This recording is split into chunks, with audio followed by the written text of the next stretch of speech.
Welcome to Deepa's kitchen. Chicken কাঠি কাবাব বানাবো, তার জন্য আমি বোনলেস চিকেন নিয়েছি। চিকেনটা আমি ম্যারিনেট করব। ম্যারিনেশনের জন্য কিছু মশলা আমি রেডি করে নেব। একটা পাত্রে টক দই দিচ্ছি আমি 2 চামচ,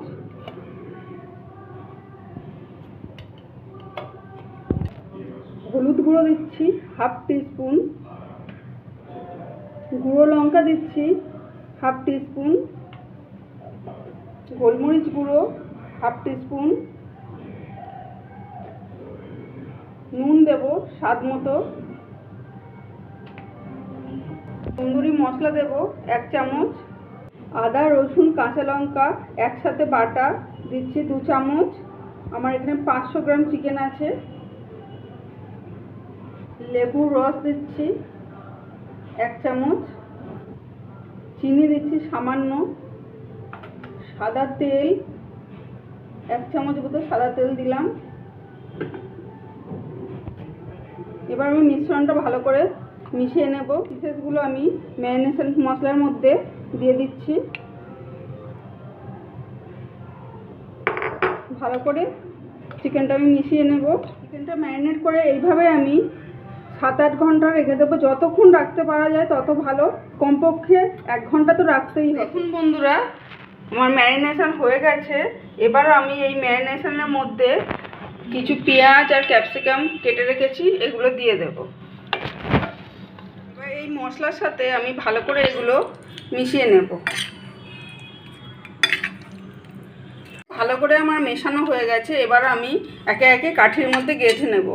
আমি কাবাব স্টিক নিয়েছি, এই স্টিকগুলো আমি জলে ভিজিয়ে রেখেছিলাম কিছুক্ষণ। এবারে আমি একে একে গেঁথে নেব।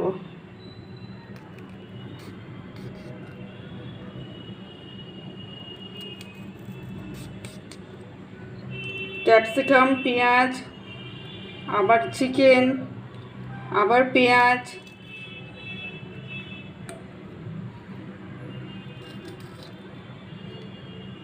একটা স্টিক কমপ্লিট হলো।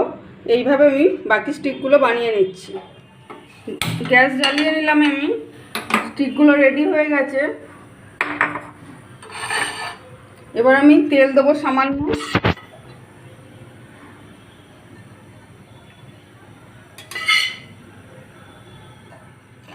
স্টিকগুলো সব এইভাবে গেঁথে নিয়েছি।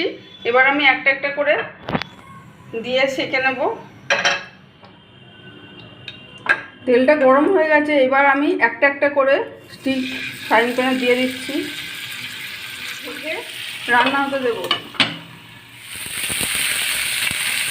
ঢাকনাটা খুলে একটু নেড়ে চেড়ে দেবো।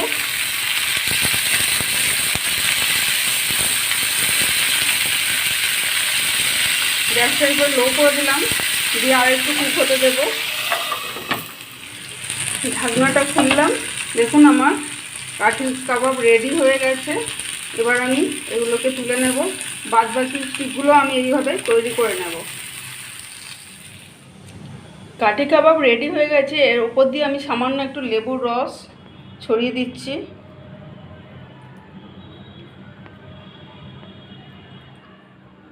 আর তন্দুরি মশলা একটু সামান্য ছড়িয়ে দিচ্ছি।